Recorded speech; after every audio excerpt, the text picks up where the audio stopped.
നാം തന്നെയാണ് പ്രപഞ്ചം. പ്രപഞ്ചത്തിലെ ഓരോ കണവും നാം ആയിരിക്കുന്നു. നാം തന്നെയാണ് സൂര്യൻ, നാം തന്നെയാണ് ചന്ദ്രൻ. നക്ഷത്രങ്ങളും നാം തന്നെ, സമസ്ത ഗ്രഹങ്ങളും നാം തന്നെ.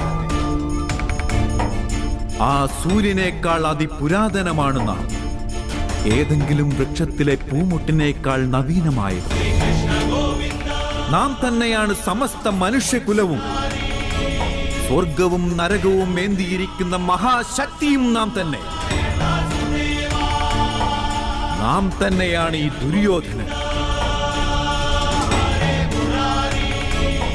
ഈ അർജുനനും നാം തന്നെയാണ് പാർത്ത.